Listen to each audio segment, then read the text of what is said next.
Hey guys, Shibley182 here, and we're going to do part 2 of my 30 Days of Horror right now. Sorry, it's been a little while since I've done my last video. I've been kind of busy, and I won't do so much spinning around in the chair this time, so hopefully we can get through this without me fidgeting or spinning around or anything. But yeah, anyway, let's get right into it. We finished on day 10. Today we're going to start on day 11, and day 11 is what is your favorite horror comedy? And a lot of people like the first one the best, and I have to disagree. I enjoy the second one, and that's Scary Movie 2. The Wayans brothers went above and beyond in this movie. Every time I watch this film, I laugh my ass off nonstop. It is so funny. The bird, the man with the small hand, the paralyzed guy, the shorty being rolled into a joint. You know, everything in that movie just cracks me up. 1 and 2, Scary Movie 1 and 2, both good, but the second one is way better in my opinion, way funnier. And forget about 3 and 4 because let's face it, they're just absolute trash. But anyway, yeah, day 11, my favorite horror comedy has to be Scary Movie 2. Day 12, the most disturbing horror film you've ever seen. And I've seen a lot, and I don't go by gore. Gore isn't what disturbs me, so this isn't going to be the goriest movie I've ever seen. Which will come later on in the countdown, I believe. But anyway, the most disturbing film I've ever seen that really left an impression on me had to have been Wes Craven's The Original Last House on the Left. Came out in 1974. Masterpiece. This film is an absolute masterpiece. It puts you on edge. It doesn't let you go. You feel dirty after watching it. You feel disgusted after watching it. But at the same time, you feel like you've witnessed something beautiful. At the same, I don't know if that's possible, but when just that movie, I find it comes a full circle. It comes around full circle. You have the two girls, the daughter and her friend, who go out to this concert and end up getting raped and murdered, and the murderers end up going to her parents' house where the parents get their revenge on these rapists and murderers. But anyway, it is so disgusting. It is so disturbing. The rape scenes, the guy getting his dick bitten off, everything about this film absolutely disturbed me. So yeah, the most disturbing film I've ever seen has to be Last House on the Left. Day 13, your favorite zombie movie. And I know a lot of people love George Romero, and don't get me wrong, I love George Romero too. But my favorite zombie movie has to be The Return of the Living Dead. This movie cracks me up. I love the characters. I love the zombies. How often do we get talking zombies that actually tell you what they want? Brains, or how many times do we get a zombie getting on, a CB and saying, send more paramedics? So yeah, that in itself right there, it makes me love this film. I'm rambling on here, obviously. But yeah, Return of the Living Dead, Day 13, my absolute favorite zombie movie. If you haven't seen it, definitely check it out because it is a great, great film. You can't go wrong. Day 14, your favorite independent horror movie. And this one was hard because my favorite genre of film is probably the independent horror genre. You have great classics like Halloween and the Texas Chainsaw Massacre. But I picked Halloween as my favorite classic horror film, so I'm not going to pick it as my favorite independent horror film. That has to be Tobe Hooper's The Texas Chainsaw Massacre. Once again, like I said about Last House on the Left, this is an absolute masterpiece. This film, from beginning to end, it never lets you go. It grabs you and holds on, and you go for a ride, and I really enjoy that.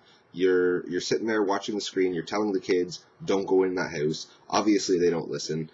They get murdered one by one. You have the infamous Leatherface running around with his chainsaw. You have Leatherface's brother, the whole family, everything about this movie. Sally, being tied to that chair, and even the end of the movie where she's in the back of the pickup truck, completely covered in blood, screaming for her life.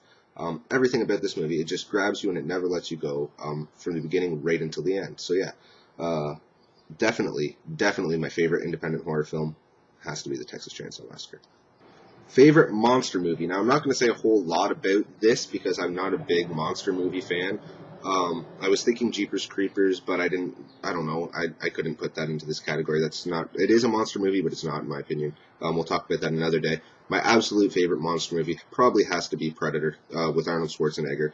I don't know. There's something about Arnold Schwarzenegger in old classic 80s action movies, or sci-fi, whatever it is, there's something good about Arnold Schwarzenegger. Terminator, Predator, everything. Fucking everything. From Commando, fucking everything. Even Sylvester Stallone, man. Those guys in the 80s knew what they were doing. And I miss movies like that. So yeah, my favorite monster movie, I got a little off topic there. My favorite monster movie is Predator.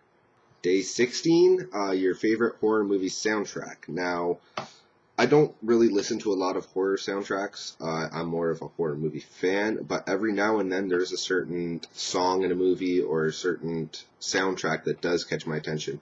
And with me, that has to be A Nightmare on Elm Street 4, The Dream Master. There's so many good songs on that album. The song by Tuesday Night, which really stuck out to me. Every time I watch Elm Street 4, I end up having that song stuck in my head for months on end. Literally months. Like 1 to 2 months, I'll have that song stuck in my head. So yeah.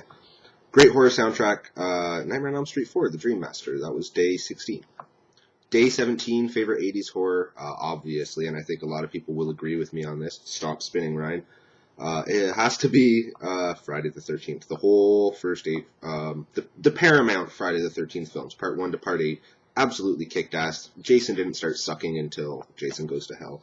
And I won't even say he sucked then, because I can watch those Jason movies as well.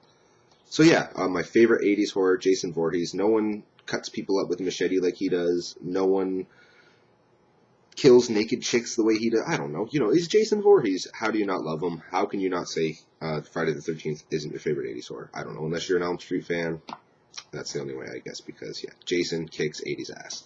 Day 18, your favorite horror film filmed in black and white. Your favorite horror film filmed in black and white. Night of the Living Dead. I have to go with that. I love Psycho, don't get me wrong, but Night of the Living Dead is just classic. And the first is, it created the zombie genre, much like Psycho created the slasher genre. But once again, I have to choose Night of the Living Dead. It's a little more boundary pushing. Having a black guy as the main character was really, really out there. People weren't expecting that. So I have to give it props just for that and say my favorite black and white horror film is George A. Romero's Night of the Living Dead.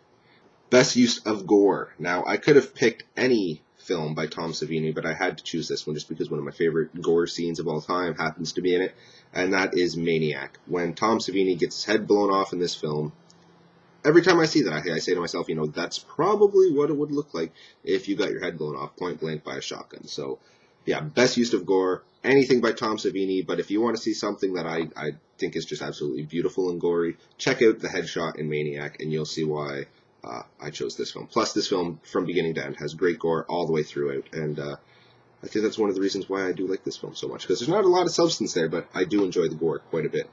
Day 20, your favorite horror character. And as all of you probably know, that has to be Michael Myers. I love him. I love him. I love him. See, behind me, we've got some Michael Myers stuff up there. I don't know if my Michael Myers doll has fallen down at the moment, so he's not up. You can see him back there. He's laying on the couch over there. He's covered by my Maple Leafs jersey right now, but he's over there on the couch with Jason.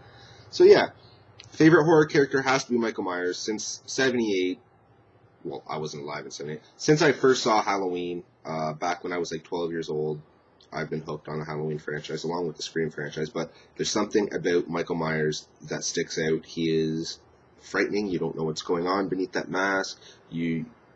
All you have to see is his eyes, and that's freaky. They kind of ruined that in the later sequels, where they started putting the screen over his eyes, but still, Michael Myers is my favorite horror character. No ifs, ands, or buts about it. Love the guy. He kills people in amazing ways. I love how he stalks through the night. I love how you don't see him come until the last minute. And I honestly can't say there's a Halloween film that I hate. Don't get me wrong. I don't like Resurrection, but there is not a Halloween film that I hate. So yeah. In closing, if you haven't seen any of these films or heard of these characters or whatever that I've talked about in this part, please go check them out. I promise you will not be disappointed. And hopefully I will see you guys tomorrow for part 3, the last 10 days of my 30 days of horror. And maybe Amanda Panda will be with me, or Amanda Shibley. I always call her Amanda Panda. That's like my nickname for her at home. But maybe Amanda Shibley will do that part with me. I'm not sure yet. But until then, see you guys later, and have a good day.